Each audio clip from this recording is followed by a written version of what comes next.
आपको तय करना है कि नफरत के साथ जाना है या मोहब्बत के साथ जाना है। मैं अपनी बहन के लिए आपसे अपील करने आया हूँ हजारों किलोमीटर दूर से मेरे भाइयों कि ये लड़ाई बहुत बड़ी है। इस लड़ाई में एक भी वोट इधर उधर कहीं देने का मतलब है भाजपा को सीधे फायदा पहुंचाना। मैं सैल्यूट करूंगा राहुल गांधी जी को। याद करिए वो नारा 400 पार का, और याद करिए उस समय भाजपा के नेताओं के भाषण, चाहे अनंत हेगड़े हो, चाहे लल्लू सिंह हो, चाहे दिया मित्रा हो, चाहे अरुण गोविल हो, एक नारा था उनका कि हमें बहुमत दो, हमें संविधान बदलना है। लेकिन ये तो भारत की जनता का आभार कि 400 पार का नारा लगाने वालों को 240 पे पटक दिया। मजबूर होकर के उन्हें बैसाखियों का सहारा लेना पड़ा। एक बैसाखी आंध्र प्रदेश से चंद्रबाबू, एक बिहार से नीतीश बाबू। एक बैसाखी छिटकी, एक बैसाखी छिटकी, सरकार की जान अटकी। एक बैसाखी हटी, सरकार गई।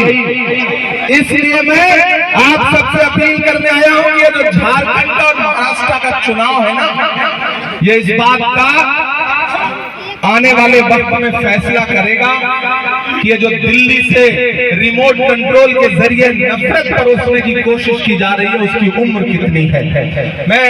मुझे पता है धूप बहुत तेज है और इस धूप में आप गर्मी में पिछले कई घंटे से पसीने में खड़े हैं। मैं भी पसीने में खड़ा हूँ। हाँ, मैं बोलूंगा, मैं तो बोलूंगा ही। नया पाने की चाहत में पुराना छूट जाता है। तुझे अपनाऊं तो मुझसे जमाना, अरे इसकी जरूरत नहीं। आप बैठे, आप पसीने से बचे रहे। हम नई नस्लों के लोग हैं, हम नए नौजवान साथी हैं। न तो हम धूप से कुमलाने वाले लोग हैं, न किसी आंच से पिघलने वाले लोग हैं। गमों की आंच में भी मुस्कुरा कर चलना पड़ता है। ये दुनिया है, यहाँ चेहरा सजा कर चलना पड़ता है। और मोदी साहब, तुम्हारा कद मेरे कद से बहुत ऊंचा सही, लेकिन चढ़ाई पर कमर सबको झुकाकर चलना पड़ता है। ये चुनाव तय करेगा आने वाले दिनों में, ये चुनाव तय करेगा मेरे भाई। पूरी भाजपा लगी हुई है, कई कई मुख्यमंत्री लगे हुए हैं, और इधर हेमंत सोरेन, कल्पना जी और कांग्रेस के सिपाही, कांग्रेस के कार्यकर्ता, आरजेडी के सिपाही, सब जिस तरह से बिना संसाधन के भी इस लड़ाई को लड़ रहे हैं। और मैंने बहन दीपिका पांडे का काम देखा है, इसलिए मैं आपसे कहने आया हूं कि आने वाले दिनों में जब 20 तारीख को आप घरों से बाहर निकलेंगे तो सिर्फ ये सोच के मत जाइएगा कि विधायक चुनने जा रहे हो। ये सोच के जाना कि आप आने वाली सरकार में एक मजबूत कैबिनेट मंत्री चुनने जा रहे हो। ये सोच के घर से बाहर निकलना है। छोटी छोटी नाराजगी होती है, मनमुटाव होता है, शिकायतें होती हैं, लेकिन जब लड़ाई बड़ी हो तो छोटी छोटी चीजें भुलानी पड़ती हैं, नजरअंदाज करनी पड़ती हैं। मैं इसलिए भी आपसे कहता हूं, ये सिर्फ विधायकी चुनाव का चुनाव नहीं है हराने जिताने का। ये आने वाले दिनों में भारत के आईन को, संविधान को बचाने का चुनाव है। इसलिए आप सबको इस लड़ाई में गठबंधन के प्रत्याशियों के साथ खड़ा होना पड़ेगा। पूरे गोड्डा डिस्ट्रिक्ट में जो भी गठबंधन के प्रत्याशी हैं, आपको उनका सपोर्ट करना पड़ेगा। मैं आपसे अपील करता हूं मेरे भाई कि इस चुनाव में, मैंने कहा ना, मैं बहुत दूर से आया हूं। नया पाने की चाहत में पुराना छूट जाता है। तुझे अपनाऊं तो मुझसे जमाना रूठ जाता है। मोहब्बत पढ़ने लिखने में बहुत आसान है, लेकिन मोहब्बत को निभाने में पसीना छूट जाता है। मुझे पता है आप घंटों से यहाँ खड़े हैं इस तपती दोपहरी में, मेरी मोहब्बत में, दीपिका जी के समर्थन में, राहुल गांधी के लिए। मैं तो सियासत की दुनिया का आदमी नहीं था। खुदा ने मुझे शायरी लिखने, कहने, पढ़ने की सलाहियत दी, तो मेरा खुदा गवाह है कि मैंने उस शायरी का इस्तेमाल महबूबा के जुल्फ और आंचल पे नज़्में पढ़ने के लिए नहीं किया। मैंने अपनी शायरी का इस्तेमाल नजीब की माँ के आंसुओं के लिए किया, पहलू खान की माँ के आंसुओं के लिए किया, तबरेज अंसारी के लिए आवाज उठाने के लिए किया। जब इसी झारखंड में बच्चा चोरी के आरोप में कई पिछड़े समाज के, आदिवासी समाज के लोग मारे गए, तो मैंने उनके लिए आवाज उठाने का काम किया। और जिस दिन मुझे पार्लियामेंट में जाने का मौका मिला, मैंने देश की संसद में खड़े होकर के भी एक लम्हा ऐसा नहीं गुजरा है जब आपके लिए लड़ाई न लड़ी हो। मैं झुका नहीं, मैं डरा नहीं, कहीं छुप छुपा के खड़ा नहीं। जो डटे हुए हैं महाज पर मुझे उन सफों में तलाश कर, मैं लड़ रहा हूँ आपके लिए।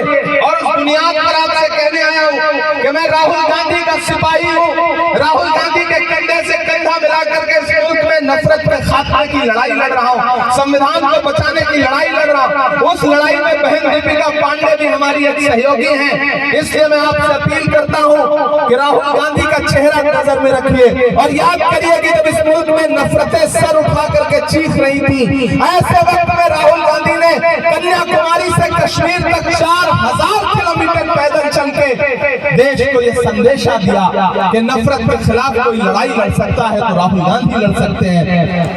मैं उनके साथ चला हूँ, अपने पैर के छालों की परवाह किए बगैर। मुझसे मीडिया के साथी कहते थे इमरान साहब आप तो शायर हैं, राहुल गांधी के साथ चल रहे हैं, आप क्या कहेंगे? तब मैं कह देता था कि जो हर जालिम से टकराएगी वो आंधी बनाऊंगा, जो हर जालिम से टकराएगी वो आंधी बनाऊंगा। नए अंग्रेज आए हैं, नया गांधी बनाऊंगा।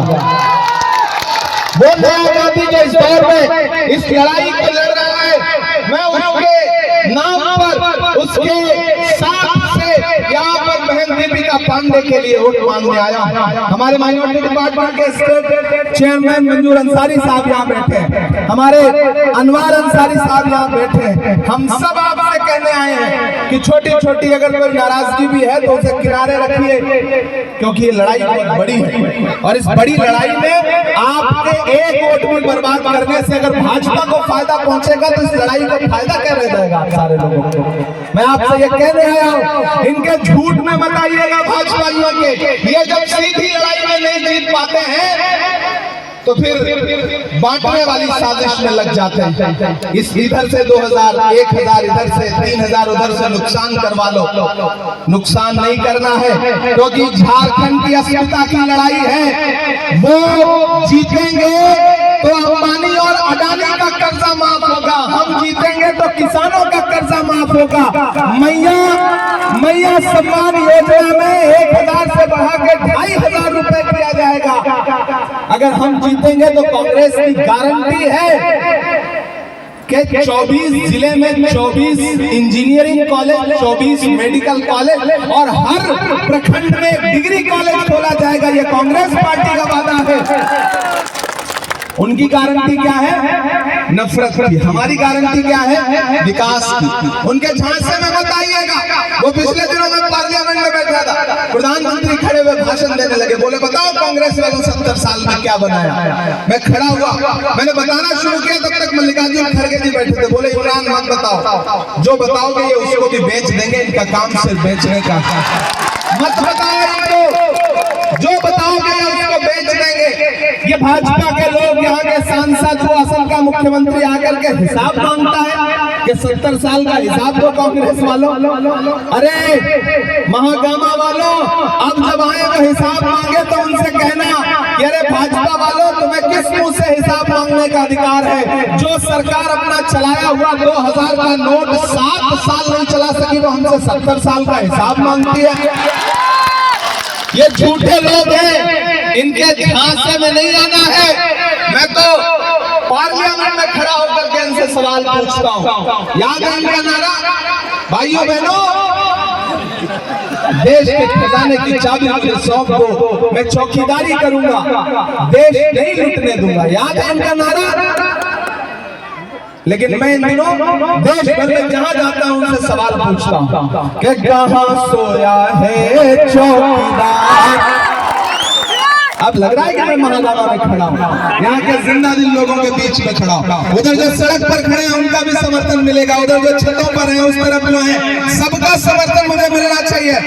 कि कहां सोया है चौकीदार, कहां सोया है चौकीदार, विजय माल्या नाक के नीचे से हो गया फरार। कहां सोया है चौकीदार, कहां सोया है चौकीदार।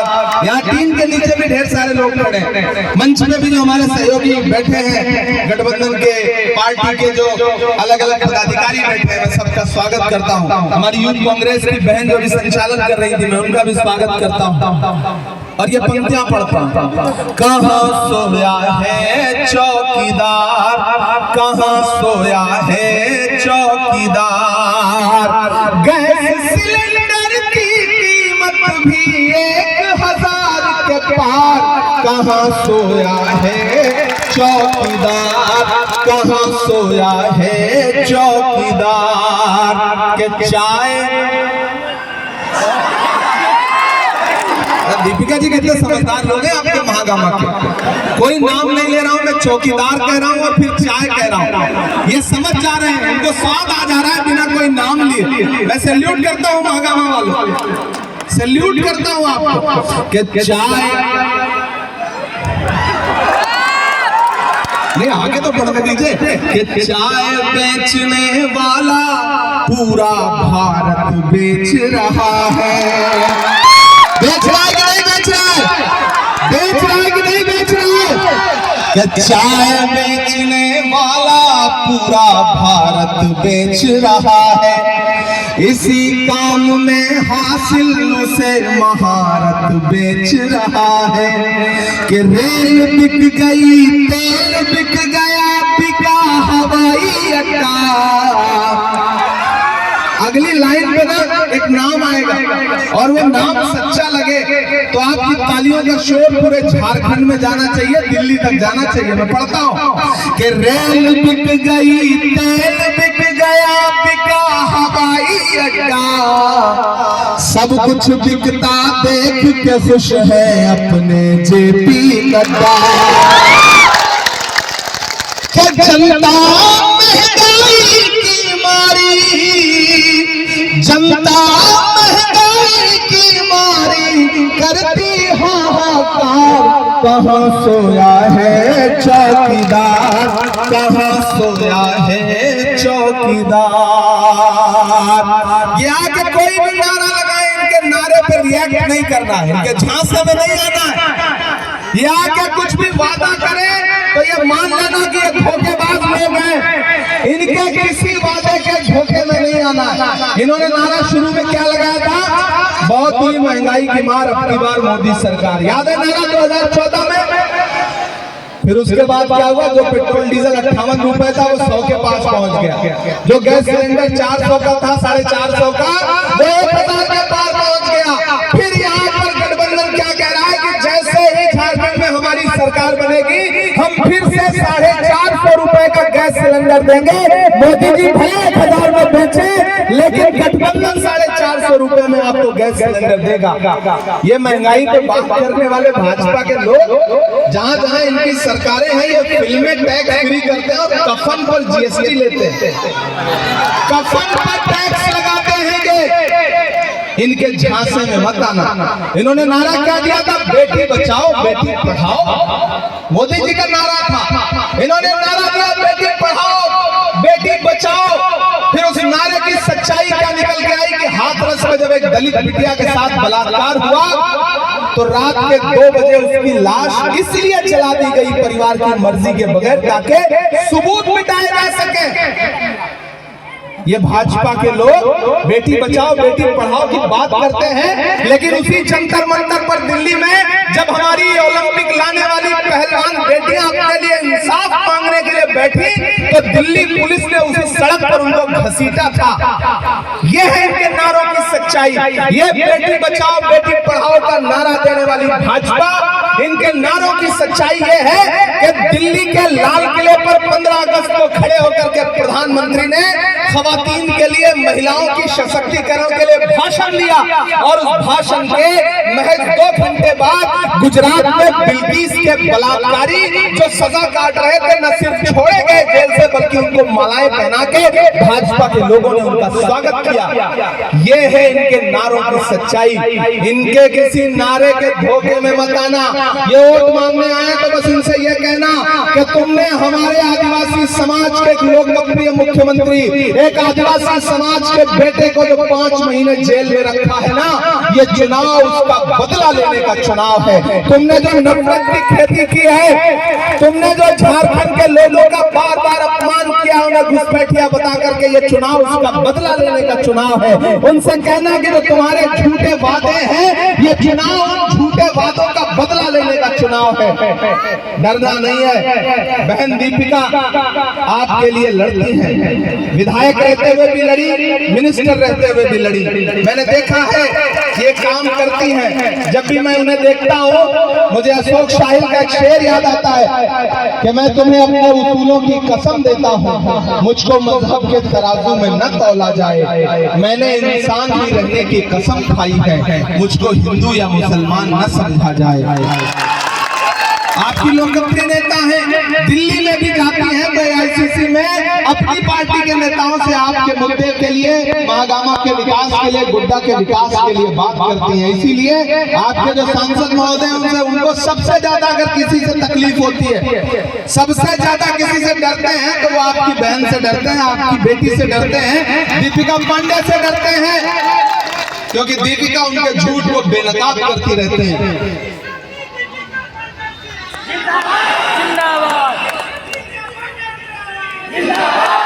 सिर्फ शेरनी नहीं है, बब्बर शेरनी है ये।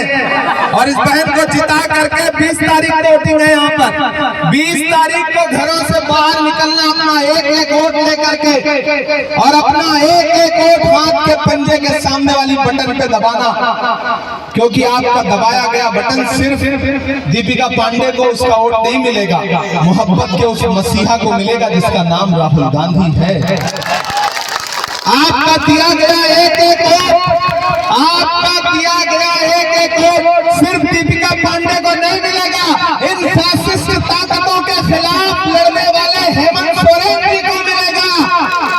आपका दिया गया एक वोट मल्लिकार्जुन खड़गे जी को मिलेगा, आपका दिया गया एक वोट लालू यादव जी को मिलेगा, और आपका दिया गया एक वोट आपके इस बेटे, आपके इस भाई इमरान प्रतापगढ़ी पे आपका एहसान होगा। इसलिए भी मैं आप सबसे अपील करने आया हूँ कि इस बार कोई गलती नहीं करना है, बस एक सोच बना करके जाइए। बिरसा मुंडा की धरती ने फिर से ये ललकारा है, गठबंधन ही जीतेगा, हेमंत सोरेन दोबारा है। ये सोच लेकर के घरों से बाहर निकलिए। ये जो डराने वाले, खरीदने वाले, बांटने वाले, ये सब जो करने आए ना, इनके किसी झांसे में नहीं आना है।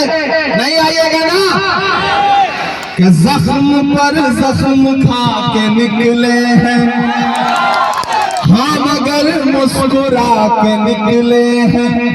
पार्लियामेंट में एकदम लड़ रहे थे आपके मुद्दे पे, 146 सांसद सस्पेंड कर दिए गए। मैं बाहर निकला, मीडिया के साथियों ने कहा इमरान साहब सस्पेंड हो गए। हमने कहा इस दौर में अगर सस्पेंड ना होंगे तो ऐसा लगेगा कि हमारा नाम बुज़दिलों में शुमार किया जा रहा है। हम सस्पेंड होकर के बाहर निकले, यानी बहादुरों में नाम लिखा जाएगा। मुझे फख्र है। उन्होंने कहा आप शायर हैं, शायरी की ज़बान में बताइए। मैंने नज़्म पढ़ी कि जख्म पर जख्म खा के निकले हैं, हम अगर मुस्कुरा के निकले हैं। अब तैयार रहना, अगली 2 लाइन पे कोई भी हाथ खामोश नहीं रहे।